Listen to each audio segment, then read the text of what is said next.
we're in kind of a St. Patrick's Day vibe around here, and we were talking about the expression, the luck o' the Irish.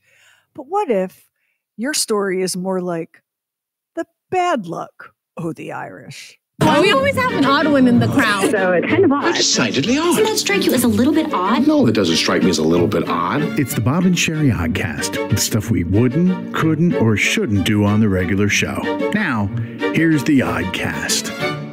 So let me kick this off by saying that I've been thinking a lot about luck since we had talked about this, and I don't think I'm a lucky person or an unlucky person. I think I'm someone who's been very richly blessed. That's not the same thing as lucky. You know what I mean? Yeah.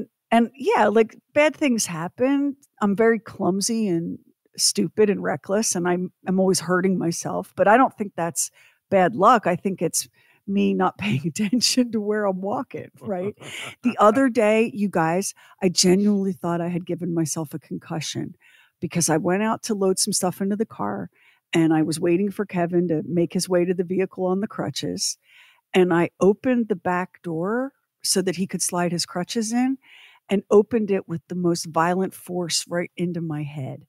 And when I tell you that for the rest of the afternoon, everything that I looked at had like a nice, sharp, crisp outline.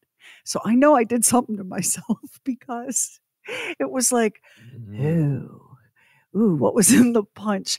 And my head hurt and throbbed. And this is the same part of my head where I dropped a copy of Cooking with Cats on it one night while showing it to the camera for our live virtual happy hour. And I still have a knot in my head from dropping a cookbook on my head. So I would say to you, that's not bad luck. That's clumsiness. Agree or disagree? Yeah, that's just clumsy. That's clumsiness. And, things happen, like our refrigerator died. That's not bad luck. That's planned obsolescence. I can list a gazillion things and go, that's not really bad luck. And I can point to a lot of really wonderful things. But it wasn't really luck, because I do believe that you make your own luck by, working hard and being a decent human being and showing up for things and having like an optimistic spirit. You can make some good luck happen. But when I think about the good things in my life, I think of those as blessings, not lucky breaks. So how about you guys? Yeah. Lamar, go ahead. No, feel free to go ahead and okay. You can talk about all the good luck you've had. Well, listen. I'll start this off by saying I have had some extremely good luck. I have lived a completely blessed life. But I did have this one small thing where I had plans and it just didn't work out. And probably 80% of the people that'll be listening to this are familiar with the story. I wanted to be an entrepreneur. I loved movies. Every time I went to my video store, I couldn't get my movie because there was a ton of people in there and everybody was grabbing movies. And I'm like, this is ridiculous. So me being a person that loves movies and TV and all that kind of stuff, me and a partner of mine opened up a video store. And man, it was awesome. It was fantastic. Everything was just going my way. I mean, I was going to be the king, and it was doing great. Everything's doing great. I counted the money up one night and I'm thinking, oh yeah, it's a great night. Good thing. Everything's going great. I get in the car. I'm driving home. I get to a red light. There's this big piece of property where they've graded it off and they're going to put like a shopping center, thing. And there's a big sign there and it says, coming soon, Blockbuster Super Video. That was very unlucky for me. That was terrible luck. Unlucky. You're right. That was terrible luck. Because not only was terrible luck, I didn't even know. Yeah, and I didn't know no part of it. I didn't know they existed. I did not know such a thing existed. So I'm thinking, let me make a phone call. And like I said this before, when I picked up the phone, I found one in Atlanta. I called one in Atlanta and the guy answered the phone, Blockbuster Video. I said, oh, okay. I said, how much you rent movies for? And he said, $2.50. I'm renting them for $1.99. Okay, we're good. I said, how many movies you got there, buddy? How many titles? And he stopped and he looked. He said, well, right now, it's a little bit over 11,000 titles. And I did a quick calculation, and I had like 895 movies. I said, okay, thank you. And I hung up the phone. Yeah. So you know how that went. So yeah. That you're right. You know what? That is an instance of pure crap bad luck. Yeah, it was. So there's no denying that having a business you've never heard of open up down the street from your business, and it turns out that business is Blockbuster Video. That is, I'm so glad you called that one out, because to me that's a perfect example of bad luck. A lot of times what we call bad luck, we don't stop to consider all the ways that we were the engineer of some of that, right? It could be poor planning. It could be poor planning on your part. I mean, But that was not the case for you, because at the time that Lamar was opening his entrepreneurial dream video store, to be fair, really nobody had heard of Blockbuster Video. No. You weren't the only one. Like nobody. The closest one to me, I'm in Spartanburg. The closest one to me is 3 hours away in Atlanta, Georgia. Yeah, and why would you think that was an existential threat for you? Yeah, that was nothing. That is a perfect example of just crap bad luck. How about you, Max? So I had a summer of bad luck when I was 12 years old. I was delivering newspapers, and I would have my bicycle would be loaded down. I had baskets on the front, and then I had twin baskets over the back tire. So I'd be loaded up and ready to go. So I am getting ready to go out and deliver the afternoon newspaper, and I'm heading up a hill. And what you do when you head up a hill is you stand up on the pedal, right? And I stood up on the pedal, and that pedal came off, and the shaft that it rides on went into my leg. Okay. God, could you give us something less cringy? Oh my God! Oh, God, the pain. I'm dying here. Whatever you think about it, it was just as gruesome as you can imagine. Oh. My mother comes down, because I called to her, and my mother comes down, and as we're going across the street, a police car passes, and they said, he looks at it, he says, we're going to get you an ambulance. You need an ambulance. So they take me, as a 12-year-old, riding an ambulance and knowing you're going to survive was kind of a cool experience. I don't mind saying, because they did, do the siren. Anyhow, we get to the hospital, they clean it up. The next couple days, we're going to go to the beach, right? So they stitch this thing up, we go to the beach, and they said, you can go into the water after about a week. All right? Okay, fine. A week goes by, I go into the water, I come out of the water, this wound has opened up. Oh. So we go to a doctor at the beach. I'm dying. We go to the doctor at the beach, right? And so he says, let me put some butterfly bandages on this and see what we can do. Okay, fine. We go back, we go to my family doctor, and he says, I think you've got an infection. I'm going to give you penicillin. Okay. So they gave me penicillin. That night, I broke out in hives. So we go back to the doctor, and he says, I'm going to give you a different kind of antibiotic. Okay, fine. Give me a different kind of antibiotic. After a few days, now this leg wound is still not right. It's still not right. After a few days of this antibiotic, my mouth breaks out in sores. I am unable to eat because it's so bad. We go back to the doctor, and he says, the problem is you're allergic to this antibiotic as well. So what I'm going to do is I'm going to give you a medication that's going to counteract that. So he gives me the medication to counteract that, and that makes me unable to keep anything on my stomach. Oh my God. Young Job, if I may. Yes.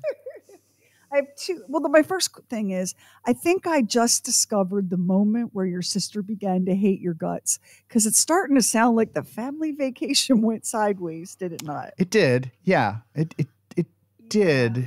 Yeah. Do you know, one of the amazing things about this is I really, and I honestly mean this, I had pain with it, but I never had, it was never something that I couldn't deal with.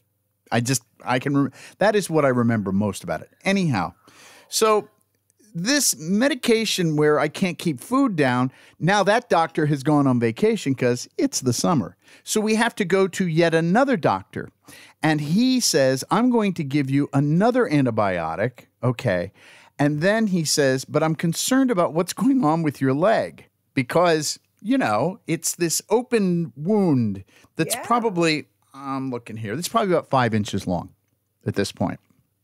So then I have to go to another doctor and they have to do surgery on my leg because they just don't, they have no faith that this is going to heal out. So what they do is they had to cut around it and then seal it up.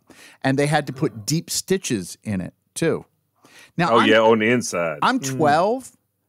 I want to watch. Now, as an adult, I don't even like it when they draw blood. I can't even look. But as a kid, I watched it and I thought it was just like the coolest thing in the world, right? And after we got done, my mother says, you hungry at all? I said, yeah. She said, you want to go to McDonald's? Yeah. And I sat there. My mother said, I was so sick I couldn't even eat dinner. Here you are in the middle of the afternoon chowing down on hamburgers, French fries, and a milkshake, Anyhow, but that is the last chapter of that story, which started in June and ended at the end of August. And so that's really bad luck. That was a summer of really bad luck. Can I ask you one more question? Yes. This is important, Lamar, because I will be one of the people that law enforcement reaches out to help identify a body. Is there a distinctive scar from this episode? Oh, you can see a scar on my leg. Yes, you can. Left or right leg? Can you give me the rough location? It's my left leg. Okay. I'm trying to look and see now and how long that scar is. Yeah, because I'd say it's probably about 6 inches long. I mean, I'm going to tell the detectives that. Does the body have a 6-inch long, very faded scar on the left leg? Please say no. Okay. All right. Over to you, Lamar. Over to you. I think it's clear. We understand why he is your guy on True Weird. True Weird? Yeah. I mean, everything he has just said, this set him up. This got him ready to be doing True Weird because there's nothing he can't handle. So I could not watch that to save my life. So that was unlucky, but I would say there's another category called hapless. And there have been times as a child that I was in the hapless category because I averaged going to the emergency room about once a year when I was a kid. There was a period of time that if somebody were to look, if DSS would have looked at this, they would have thought, something's going on here. I was playing softball and a kid threw a bat, didn't mean to, just threw a bat and hit me in over the eye. And that had to be operated on. I had, do you know those teeter-totters that you see on the swing set, go back and forth? Yes. Yeah. Yes. I hit my head on the side of it as a kid. I was going so rambunctiously and to the side. And my parents took me to the hospital and couldn't figure out what happened until I came in and I had done the other side, going the other direction. When I was in second grade, I was, the school that I had these louvered windows, right? And I'm a little kid, and I'm just walking along, and I walk into the louvered window. They had to take me to the emergency room for that. When I was riding my bicycle home from school one time, and I'm coming across a footbridge, and I hit the side of it, and it took my index finger on my left hand, and not only did it break it, it dislocated it to the point that it was bent up against my wrist. We got to move on to somebody else here. You're killing me. You are killing me. Oh. But no, I think you correctly identified. It's kind of like me opening the car door into my head. I don't think that's bad luck. I think that's me being hapless and clumsy. Right. And I think, Max, the secret to your serenity as an adult is that you know the difference between hapless and bad luck. But what's weird about this, as a child, the one thing that I learned from this, I learned how to be a good patient. I mean, there is something about when I have to have medical stuff done, I'm usually very calm about the whole thing. It's just like, okay, fine, this is what's going to happen. And I all I can say is, as a child, I had lots of experience having stuff happen. I hadn't even scratched the surface. I had other things happen. You know, I mean, this is up until the age of probably about 19, when the last thing I probably had was I broke an ankle playing basketball. You're right, Max. If hospital records had been computerized back then, they would have been talking to your mom about Munchausen's disease. Yeah, they would have been. Yeah. I'm with true. Lamar. Yeah, your people would have been investigated for sure. Yeah. They'd have How been about checking how on about that. you, Doc? You don't strike me as someone who has bad luck. It's really weird because I've thought about this for a long time, that I'm one of those people who, like you said earlier, Sheri, like I have neutral luck. And I think that's probably a big reason as to why I'm generally optimistic and just so even keel, is because I don't really experience the extreme highs of great luck happening, but I also don't get beat down by things repeatedly. That are extreme bad luck either. See that? Thank you. We are so alike in that way, because I can only think of one instance in my recent life that was just pure bad luck and had nothing to do with anything but just, oh, wow, man, that's the luck of it. And I don't know if you have an example like that, Doc, where you can really look and go, yeah, I guess that was just bad luck, because I can't see how anything I did or anything anybody else did contributed to that. Do you have one like that before I tell mine? Not really. Like my mindset nowadays is just, it's not really good luck or bad luck. It's just, as cliche as it sounds, it is what it is. Yeah, it's just some shit that's happening, right? So I generally, like, I think neutral luck is the way to say it. If something comes my way, it's typically because I worked for it. Like, I don't just get things. Do you know what I mean? Like, some people, it's like, ding dong, it's Publishers Clearinghouse. No. But if I work really, really hard, I might get something I'm shooting for. I often don't. And Max will agree, because I read him my horoscopes and they're terrible and we laugh. Because it says things like, Capricorn, you've been working diligently most of your life at something that nothing's really come of it ever. And that's a disappointment. And I'm like, oh my God, that's so true. But here's an example of just some bad luck. This was probably 2019. So it was right before COVID. And I was in California on business for the show. And my flight got canceled home. My direct flight got canceled home because there was all sorts of like cataclysmic weather on the East Coast. And you know what happens if there's like a massive weather shutdown in New York and Newark, it cascades across the country, right?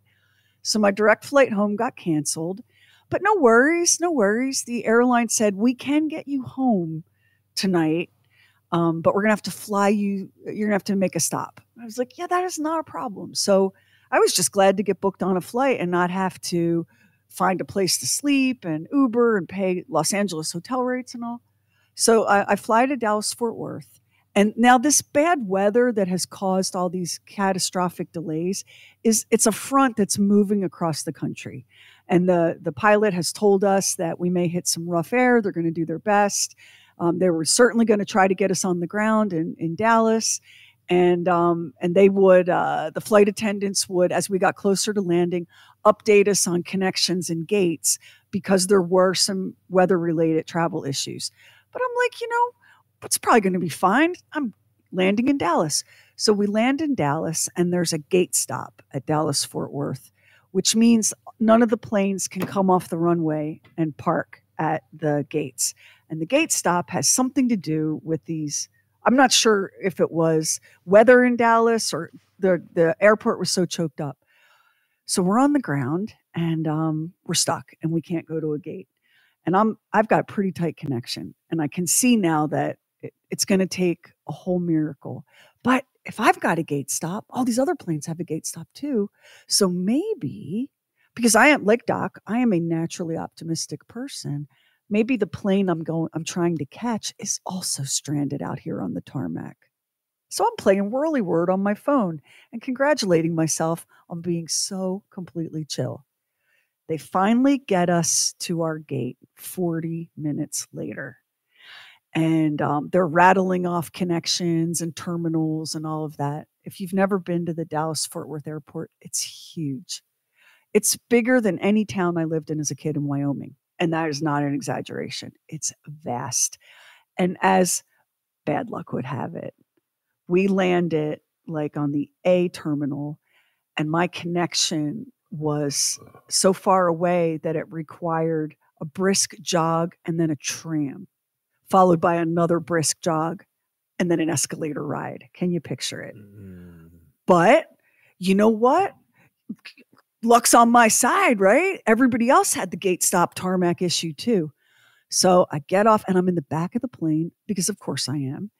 And I finally get off the frickin' plane and I break into a run and I'm just going to OJ it through the airport. Remember when before OJ was a killer, he was the spokesperson for some rental car company and he'd be running through the airport? Yes. Yeah.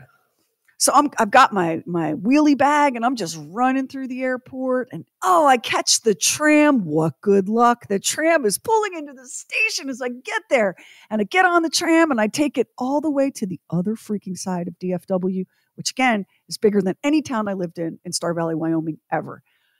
Now I'm at the right terminal and I'm running because of course it's the furthest possible gate. And I'm running and I take the escalator down. I'm running some more. And I arrive at my gate. And as I arrive at my gate, the gate agent is closing the jetway door. And I don't know if you know this, but once they close the jetway door, they cannot reopen it. I missed my connecting flight by 5 seconds at the most. And they told me, oh, yeah, we can't reopen it. Why can't you reopen it? Oh, Sauron will set fire to the lands if we reopen the gate. So no worries, girl. We're going to rebook you on another flight that's going to take off in about 55 minutes. Oh, look at me. I'm the luckiest person alive. I grab a seat in the gate waiting area. And then I watch on the monitors as every single flight goes red. Delayed, canceled. And I didn't want to give up hope, because maybe it would change. And I knew that if I left the airport and took an Uber and found a hotel, that I really wouldn't get home until tomorrow. So I decided I'm going to roll the dice because I've been so lucky today so far. And the end of that story is I didn't get home until 2:00 the next afternoon. And there is nowhere to sleep at the Dallas-Fort Worth airport where somebody won't find you and wake you up. That was the most, and when I looked back on it, all of the things that I had framed as good luck, I was like, you know what? You need to go slam your head in the door because that was bad luck. Every single piece of that. And why didn't I see it? Why didn't I see as soon as the pilot went, we've got a gate stop. Why didn't I just get my phone out on booking.com and look for a days in? Why didn't I do that? I didn't recognize the bad luck when it was coming for me, just like you didn't recognize the bad luck, Lamar, when you drove by that blockbuster video coming soon. Because if you're a naturally optimistic person and you're not looking for a kick in the balls, you never see it coming until it's happening. Yeah. Now, is that a better way to be than someone who's always looking for problems and misfortune? I think so. Yep. Because here's the deal. I always tell Carla, like, of course, Carla's been saying for the last week, there's some nerve damage here. I'm telling you, there's nerve damage. Well, maybe not. Let's try this. We got a TENS machine and we're doing all kinds of stuff. And she's going, I'm telling you, it's nerve. I said, well, don't jump to conclusions because I call that borrowing trouble. Don't borrow trouble. Don't create a situation that's making you worry about something. You got plenty of time to worry about it when it gets here. Well, it's here, and she was right, and I was wrong. So sometimes, but sometimes, but I can't just sit around and think about it like that. I can't and be like worried, like, oh, who doesn't? Yeah. What bad thing is happening? Who's mad at me? Yeah. Who doesn't like me? What terrible event is coming toward me? My husband has many very folksy expressions that I think he was issued at birth to go along with his accent, right? because he can say things that I couldn't say. Like he'll say to me, I called him from the airport and I was like, you're not going to believe this. I missed my connection. They were closing the door as I got here. I missed my connection and I might be stuck here. And my husband goes, well, don't trouble till trouble troubles you. Yeah, I like that. Yeah, that's right. Sherry, That's right. I'm not sure that that's what I'd want to hear in that moment.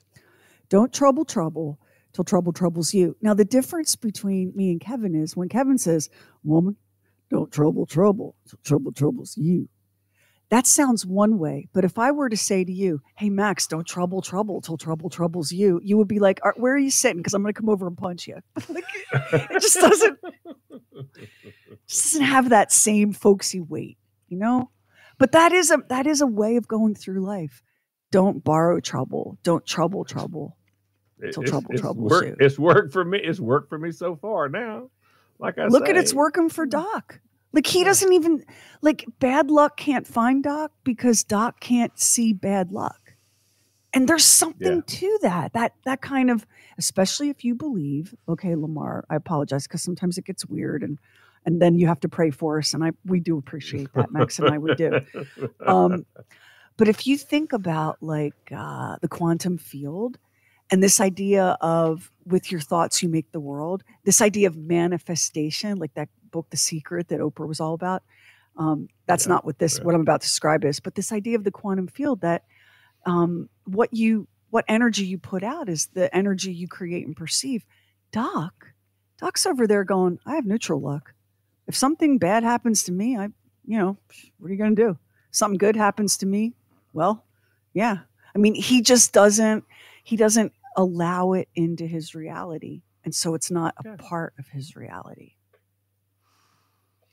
95% of the time, worrying about something does not change it. And the worrying doesn't change it either. Even if it does happen, the worrying doesn't change it. No, but I'm just saying, whatever's going to happen is going to happen. I mean, for me, I've gone from being a hopeless, hapless child to a mediocre, hapless adult. And I would say that's growth. That's growth. There you That's go. Growth, Max. So that's growth. I like it. As a child, Max, no self-esteem. I've worked myself up to some pretty solid low self-esteem at this point. You are not a mediocre adult. Oh my God.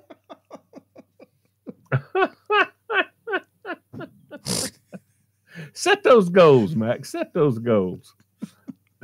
Although, you think that Max and I just vibe on the same, because we're freaky and creepy. Max will say something to me like, I'm a clumsy, stupid, mediocre adult. And I'll be like, oh yeah? Well, I'm a mediocre hack who's the only person not in on the joke of how much she sucks. And Sherry, the worst part about this is I will get an email from somebody, and sometimes I'll get an email from a therapist, and the therapist will say, you really shouldn't say things about yourself like that. That you're manifesting in what you're doing, and you probably need to get some therapy. I know I need therapy. That's not really a newsflash.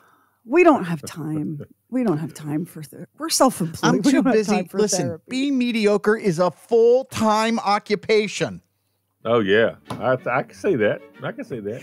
I needed therapy until I opened a car door on my head and rattled my brains back into alignment. Everything's fine now. I'm seeing things so clearly. Well, we hope that y'all are like Doc. You're just taking your life in as it comes and feeling that everything's neutral and nothing's personal. Bad things aren't happening to you because you're unlucky or undeserving. Bad things happen because sometimes they happen. Yep. And we hope that you don't feel as Max does, that you're a mediocre, hapless adult who has worked his way up to low self-esteem. Be like Doc. In fact, I'm going to have T-shirts made up that say, I rock like Doc, because that is a better way. I love it. I love it. Sherry, you know what? The wind beneath my wings will be, no, you're not, that you said. You're not mediocre, mister. Not even a little bit. Now, I can't defend either of us on hapless, okay? I have no credibility. But you are not mediocre. New episodes of the Oddcast drop every Monday. Our website is BOBANDSHERI.com. Join us on Fridays for brand new episodes of Talking Lamar and, of course, true weird stuff. We love you. You're why we're doing it. We really appreciate your listening. We'll see you next time on the Oddcast.